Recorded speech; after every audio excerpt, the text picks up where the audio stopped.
Hello, everybody. Happy Tuesday, and welcome to today's lighting critique. Today, we're going to go through some images, but first, I wanted to thank everybody for their kind words on the promotion yesterday. That was very, very sweet and very heartfelt, and I appreciate it. Number two, I want to remind all of you to check out the survey that I posted yesterday. I will post it in the comments down below this video as well. We want to know basically what you want to learn next. My kids are going back into daycare. I'm going to have some more time to create some more content. So I just want to know what you want to learn about so I can make the best course and the best program for you. So definitely let us know there. Okay, on to the critiquing. So before starting with the actual critique, I want to take a look at a couple of the questions that have been posted the last couple of days. So Donica asks about the shuffle copy node or the shuffle node in Nuke. And one thing I wanted to point out to you guys is that the shuffle node has changed. Like if you notice up here, like it's just different than it used to be. If you ever want to go back to the original, all you have to do is right click in your node graph here, go down to other, all plugins, and then just click update, and you'll now have access to all of the old nodes that may have been deprecated out. So like if you go to the old shuffle copy node, you can see that we still have it up there. So just an option for you there, so that if you're ever like, man, this new node just isn't working the way that I wanted to, they do keep them in there, they're buried, but just so you know where to access those as well. Okay, the other question that came up was, talking about your, so Arnold handles opacity a little differently.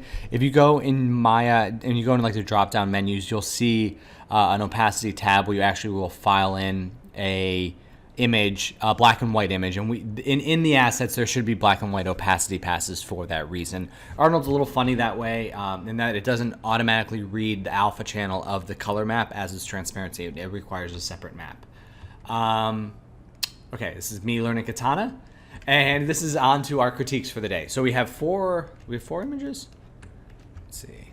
Oh, we have one reference. So 3 images total, and then 1 reference. So let's start with Ashley here at the beginning. So Ashley, cool progress. I didn't bring in your reference just because we've kind of we've gone a little bit different than what the reference is.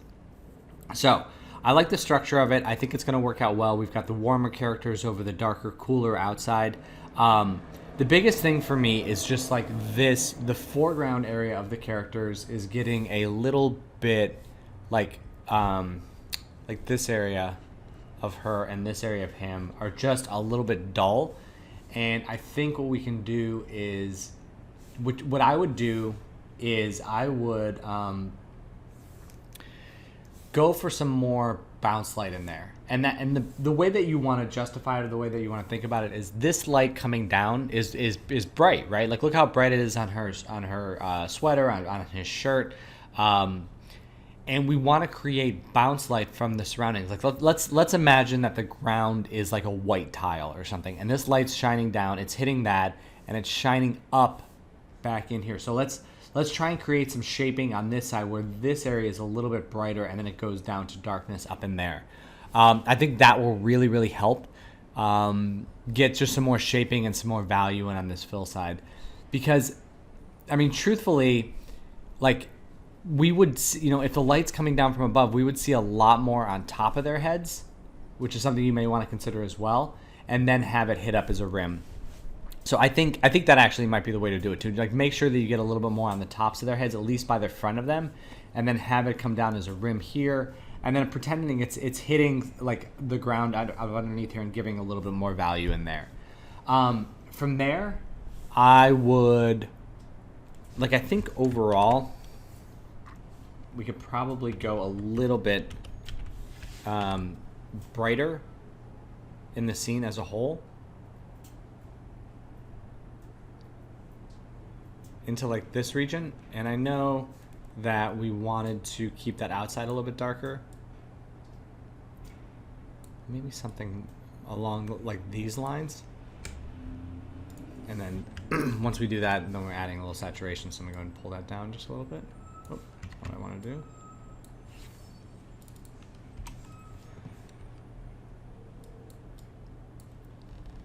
And in terms of color balancing,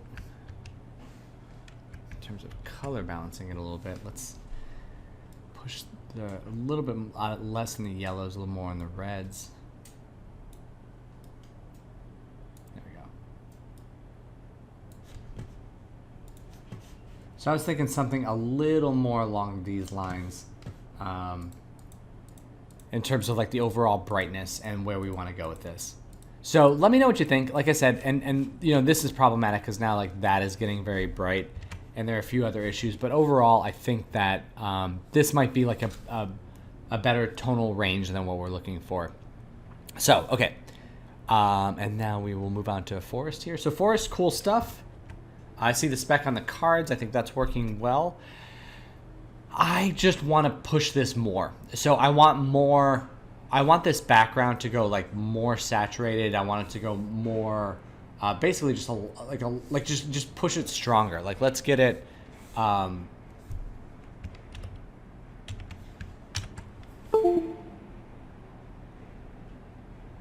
Let's really push that back there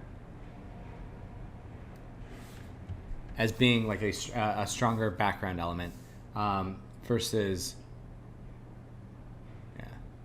So just like really getting it to read as a cool over to warm thing, and then in this foreground, I think that the biggest thing that you should focus on is getting the specularity on him.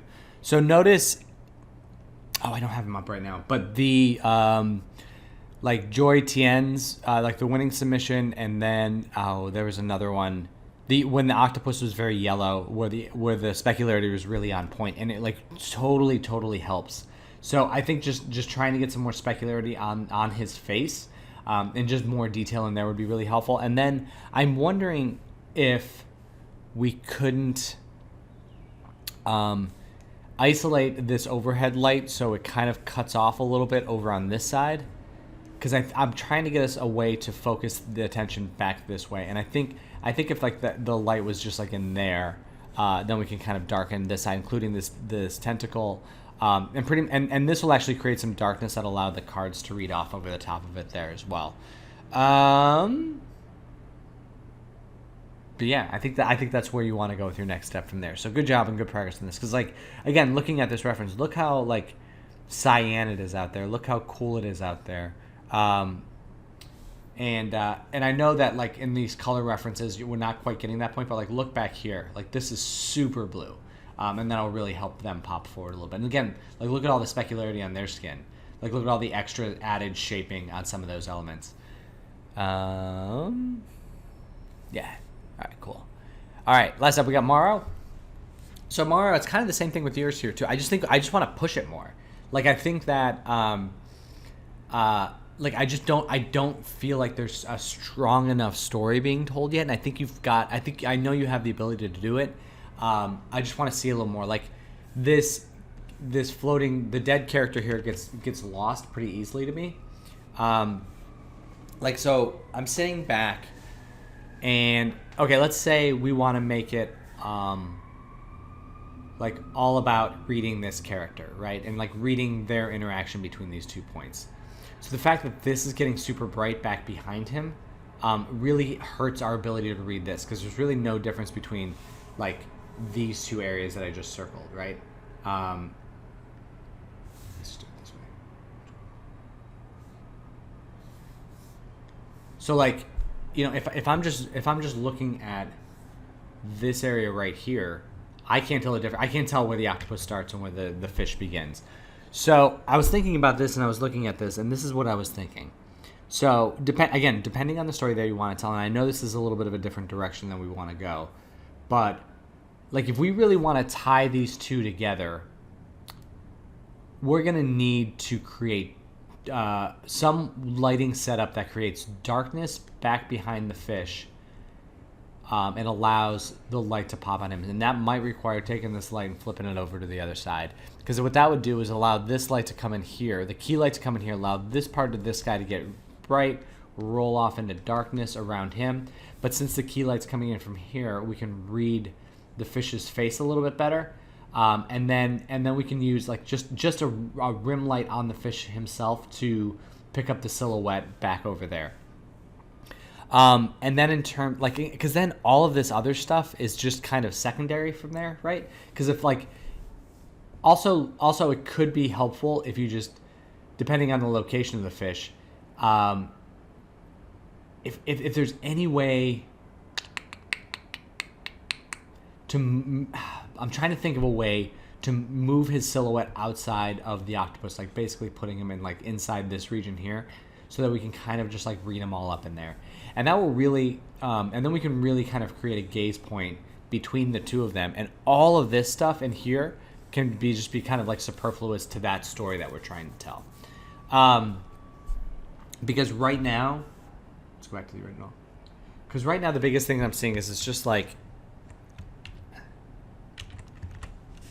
it's a little bit like kind of an even tonality. We're not really kind of pushing anything or getting anything too crazy going on. Like we're not getting, and we could really get some more like, just some more like saturation and more fun. And if we're talking about like this light coming in here, like it's pretty much just like a standard warmth on that. But like this is a crazy scene, so maybe it's, you know, a little bit more, maybe a little more red. And basically, I just feel like there's opportunities here, given the subject matter, to create, just to create a lot more. And like I said, let's mock this up too. Let's just go ahead and put that in there.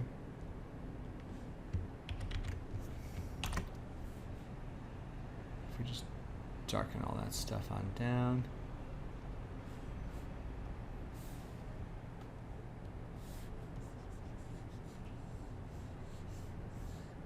By darkening all this, we really start to read back in there a little bit more, you know? So yeah, so that would be my advice there, to like darken the foreground elements, flip the key to the other side, create a scenario where you can read the entire silhouette of the fish and really make a connection between the eyes of this guy and the fish here. Kind of maybe with the lighting, it'll kind of come in and just like, you know, it could even be like a slashing light, like where there's a gobo that kind of slashes across his eyes this way and really kind of focuses us in there. And then we can go from there, because I think it's a good setup. I just think we can push it more, and I think there's a deeper story to tell. So I hope you guys found that helpful. Please let me know if you have any questions, and I will be happy to answer them. So I will talk to you all very soon. All right, happy lighting, everybody.